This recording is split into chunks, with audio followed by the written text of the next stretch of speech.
Assalamualaikum warahmatullahi wabarakatuh.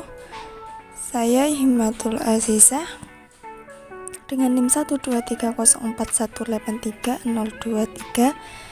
Video ini untuk memenuhi tugas ujian tengah semester mata kuliah analisis wacana dengan dosen pengampu Bu Asna Andriani M.Hum. Pertama, kedudukan analisis wacana dalam studi linguistik. Wacana dalam ilmu linguistik merupakan unit yang memiliki tingkatan yang lebih tinggi dibandingkan dengan kata, frasa, klausa, dan kalimat. Menurut Abdul Khair, wacana adalah satuan bahasa yang lengkap sehingga dalam hierarki gramatikal merupakan satuan gramatikal tertinggi atau terbesar. Wacana dikatakan lengkap karena terdapat konsep, gagasan, pikiran, atau ide yang utuh yang bisa dipahami oleh pembaca dalam wacana tulis atau pendengar dalam wacana lisan tanpa keraguan. Wacana dikatakan tertinggi atau terbesar karena wacana dibentuk dari kalimat yang memenuhi persyaratan kewacanaan lainnya. Menurut Tarigan, wacana adalah satuan bahasa yang terlengkap dan tertinggi atau terbesar di atas kalimat atau klasa dengan kohesi dan koherensi tinggi yang berkesinambungan, yang mempunyai awal dan akhir yang nyata disampaikan secara lisan atau tertulis. Dengan demikian, wacana adalah satuan bahasa terlengkap dengan hierarki tertinggi atau terbesar dengan koherensi yang berkesinambungan yang disampaikan secara lisan atau tertulis dalam bentuk karangan yang utuh. Analisis wacana dengan fonologi. Abdul Khair menjelaskan bahwa fonologi adalah bidang linguistik yang mempelajari, menganalisis, dan membicarakan runtutan bunyi-bunyi bahasa. Wacana adalah kajian yang meneliti dan mengkaji bahasa yang digunakan secara alamiah baik dalam bentuk lisan maupun tulisan. Hubungan antara fonologi dan wacana adalah sebagai berikut. Yang pertama, fonologi maupun wacana sama-sama menggunakan bahasa sebagai objek kajiannya. Hanya saja perbedaannya pada fonologi mengkaji struktur bahasa, khususnya bunyi bahasa, sedangkan analisis wacana mengkaji bahasa di luar struktur atau kaidah-kaidah. Secara hierarki, fonologi merupakan tataran terkecil dalam wacana. Dalam mengkaji wacana, teori tentang bunyi-bunyi bahasa sangat diperlukan, sebab fonologi merupakan dasar dari ilmu bahasa lainnya. Yang kedua, fonologi dan wacana sama-sama mengkaji bahasa dalam bentuk lisan. Hanya saja yang membedakan adalah fonologi tidak mengkaji bahasa dalam bentuk tulisan, sebab yang menjadi objeknya hanyalah bunyi-bunyi bahasa yang dikeluarkan oleh alat ucap manusia. Sedangkan wacana mengkaji naskah-naskah yang berbentuk tulisan. Kedua, analisis wacana dengan morfologi. Wijana menjelaskan bahwa morfologi adalah cabang ilmu bahasa yang mempelajari seluk-beluk morfem dan penggabungannya untuk membentuk satuan lingual yang disebut kata polimorfemik. Hubungan morfologi dengan wacana adalah sebagai berikut. Yang pertama, morfologi dan wacana sama-sama menggunakan bahasa sebagai objek kajiannya. Hanya saja, sama dengan fonologi, morfologi juga mengkaji struktur bahasa, khususnya pembentukan kata, sedangkan analisis wacana mengkaji bahasa di luar struktur atau kaidah-kaidah. Secara hierarki, morfologi merupakan tataran terkecil kedua dalam wacana. Dalam mengkaji wacana, teori tentang pembentukan kata sangat dibutuhkan, sebab wacana yang berbentuk naskah itu terbentuk dari susunan kata demi kata yang memiliki makna. Yang kedua, morfologi yang mempelajari seluk-beluk pembentukan kata sangat berhubungan dengan wacana, karena dalam wacana harus tepat dalam memilih kata-kata sesuai dengan maksud yang ingin disampaikan oleh wacana tersebut. Ketiga, analisis wacana dengan sintaksis. Ramlan menjelaskan bahwa sintaksis adalah cabang dari ilmu bahasa yang membicarakan seluk-beluk wacana, kalimat, klausa, dan frasa. Sedangkan Krida Laksana dan Tarigan menjelaskan bahwa wacana adalah satuan bahasa terlengkap dalam hierarki gramatikal merupakan satuan gramatikal tertinggi atau terbesar. Wacana ini direalisasikan dalam bentuk wacana yang utuh. Hubungan antara sintaksis dengan wacana adalah sebagai berikut. Pertama, sintaksis dan wacana sama-sama menggunakan bahasa sebagai objek kajiannya. Hanya saja, sintaksis mengkaji struktur bahasa, khususnya pembentukan kalimat. Sedangkan analisis wacana mengkaji bahasa di luar struktur atau kaidah-kaidah. Secara hierarkis, sintaksis merupakan tataran terkecil ketiga dalam wacana. Yang kedua, sintaksis yang mempelajari seluk-beluk pembentukan kata sangat berhubungan dengan wacana, karena dalam mengkaji wacana, teori tentang pembentukan kalimat sangat dibutuhkan. Sebuah wacana dapat dikatakan baik apabila hubungan antara kalimat-kalimatnya kohesi dan koheren. Yang keempat, analisis wacana dengan semantik. George dalam tarikan menjelaskan bahwa semantik adalah telaah mengenai makna. Hubungannya dengan wacana adalah baik semantik maupun wacana sama-sama mengkaji makna bahasa sebagai objek kajiannya. Hanya saja perbedaannya adalah semantik mengkaji makna leksikal bahasa atau makna linguistik, sedangkan wacana mengkaji makna konstekstual atau implikatur dari ujaran-ujaran atau teks-teks. Kelima, analisis wacana dengan pragmatik. Hubungan antara pragmatik dan wacana adalah sama-sama mengkaji makna bahasa yang ditimbulkan oleh konteks. Keenam, analisis wacana dengan filologi. Filologi adalah bahasa, kebudayaan, dan sejarah bangsa yang terekam dalam bahan tertulis seperti peninggalan naskah kuno linguistik, sejarah, dan kebudayaan. Hubungan wacana dengan filologi adalah filologi dan wacana sama-sama mengkaji bahasa dalam bentuk teks atau naskah. Perbedaan keduanya terletak pada tema atau topik teks atau naskah tersebut. Filologi mengangkat topik yang khusus membahas tentang sejarah, sedangkan wacana mengangkat topik yang lebih umum dari segala aspek sosial kehidupan bermasyarakat. Urgensi analisis wacana. Analisis wacana menekankan kajiannya pada penggunaan bahasa dalam konteks sosial, khususnya dalam penggunaan bahasa. Analisis wacana merupakan suatu kajian yang meneliti atau menganalisis bahasa yang digunakan secara alamiah baik dalam bentuk tulis maupun lisan terhadap para pengguna sebagai suatu elemen masyarakat. Kajian terhadap suatu wacana dapat dilakukan secara struktural dengan menghubungkan antara teks dan konteks, serta melihat suatu wacana secara fungsional dengan menganalisis tindakan yang dilakukan seseorang untuk tujuan tertentu guna memberikan makna kepada partisipan yang terlibat. Adapun tujuan analisis wacana antara lain, yang pertama, untuk mengungkapkan kaidah kebahasaan yang mengonstruksi wacana. Yang kedua, memproduksi wacana. Ketiga, memahami wacana. Keempat, melambangkan sesuatu hal dalam wacana. Analisis wacana juga bermanfaat pada usaha memahami suatu bahasa, proses belajar bahasa, serta perilaku berbahasa. Jika kita bersungguh-sungguh dalam mengkaji analisis wacana akan meningkatkan kompetensi berbahasa. Perbedaan wacana lisan dan wacana tulis. Menurut tarikan, wacana lisan atau spoken discourse adalah wacana yang disampaikan secara lisan melalui media lisan. Untuk menerima, memahami, atau menikmati wacana lisan, maka para penerima harus menyimak atau mendengarkannya. Dengan kata lain, pendengar adalah penyimak. Wacana lisan ini sering pula dikaitkan dengan interaktif discourse atau wacana interaktif. Jauh sebelum manusia mengenal huruf, bahasa telah digunakan oleh manusia. Manusia memakai bahasa lisan dalam berkomunikasi.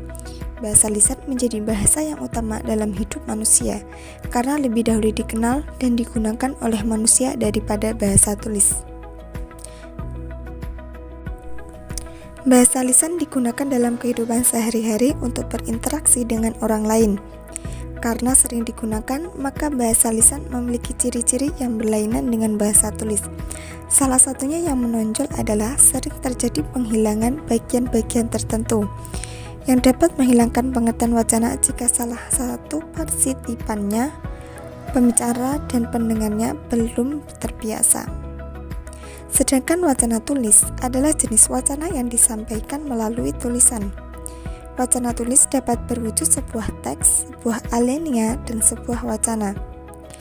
Wacana tulis ditandai oleh adanya penulis dan pembaca, bahasa yang dituliskan, dan penerapan sistem ejaan. Wacana tulis sering ditemukan pada bacaan majalah, koran, buku, makalah, dan lain sebagainya. Wacana tulis mulai dikenal setelah ditemukan huruf.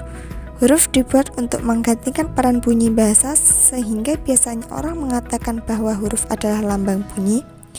Huruf-huruf itu dipelajari manusia dan kemudian digunakan untuk menyampaikan informasi kepada orang lain yang tinggal berjauhan. Berikut ciri-ciri wacana lisan. Pertama, wacana lisan memerlukan daya simak yang tinggi agar interaksi tidak terputus. Kedua, wacana lisan sulit diulang dalam arti mengulang hal yang sama dengan ujaran pertama. Ketiga, wacana lisan dapat dilengkapi dengan anggota gerakan tubuh untuk memperjelas makna yang dimaksud. Keempat, wacana lisan menyatukan partisipannya dalam satu situasi dan konteks yang sama. Kelima, wacana lisan biasanya lebih pendek daripada wacana tulis. Keenam, wacana lisan juga melibatkan unsur kebiasaan atau pengetahuan yang telah diketahui bersama atau common ground yang ada pada satu keluarga atau kelompok. Ketujuh, wacana lisan sering melibatkan partisipannya secara langsung.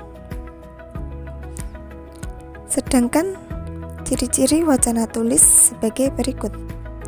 Pertama, wacana tulis biasanya panjang dan menggunakan bentuk bahasa yang baku. Kedua, wacana tulis dapat dilihat kembali tanpa ada perbedaan unit-unit kebahasaannya. Ketiga, wacana tulis biasanya mempunyai unsur kebahasaan atau tidak ada penghilangan bagian-bagiannya. Jenis-jenis wacana.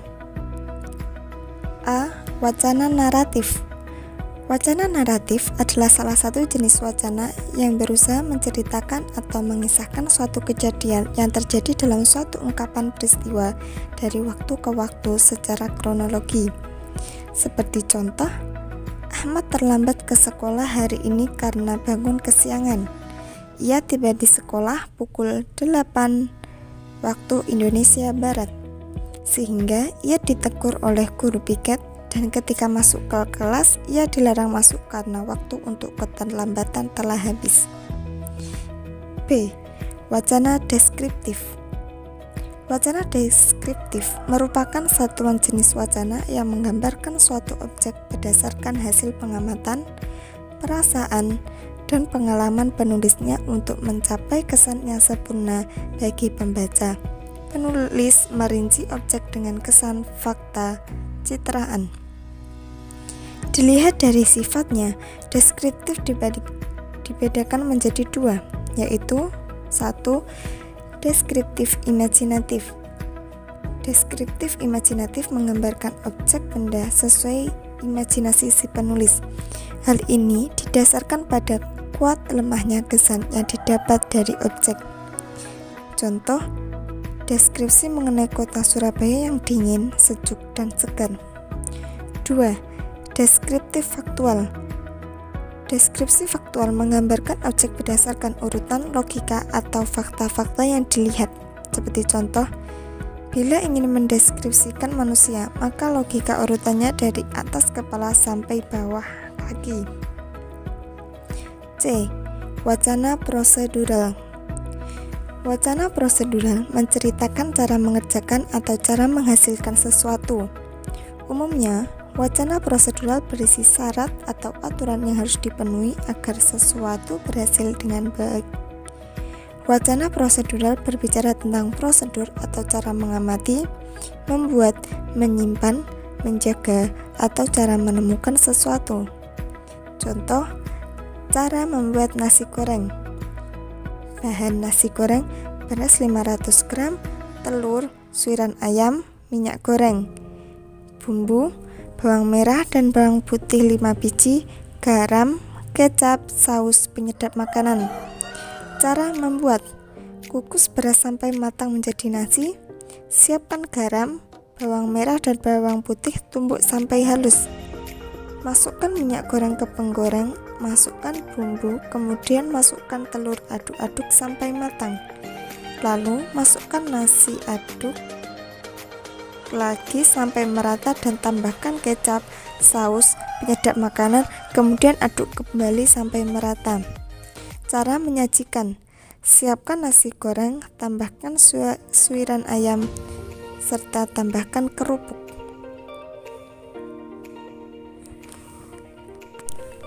D. Wacana ekspositori. Wacana ekspositori adalah rangkaian tuturan yang bersifat memaparkan suatu pokok pikiran. Adapun tujuan yang ingin dicapai wacana ini adalah tercapainya tingkat pemahaman terhadap sesuatu agar lebih jelas, mendalam, dan luas dari sekedar pernyataan yang bersifat global atau umum. Seperti contoh, ruang tempat kami belajar tidaklah luas, hanya 7 kali 10 meter. Bangku kami berjajar teratur 4 baris ke belakang. Pada dinding depan kelas tergantung papan tulis hitam 1 kali 2 meter. 2 lukisan mengampitnya. Di sebelah kiri gambar Garuda Indonesia dan di sebelah kanan gambar Presiden. Meja guru terdapat di pojok kiri.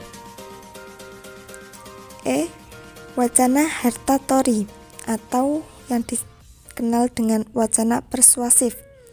Wacana ini didasarkan pada prinsip bahwa pikiran manusia dapat dipengaruhi, bahkan dapat diubah. Oleh karena itu, pikiran manusia dipersuasif agar terpengaruhi supaya berubah. Tujuan akhir wacana persuasif ialah adanya keputusan orang yang dipengaruhi untuk berubah atau tidak berubah, bersedia melakukan atau tidak bersedia melakukan wacana tersebut. Seperti contoh, negeri raksasa itu sekarang menjadi pusat perhatian dunia.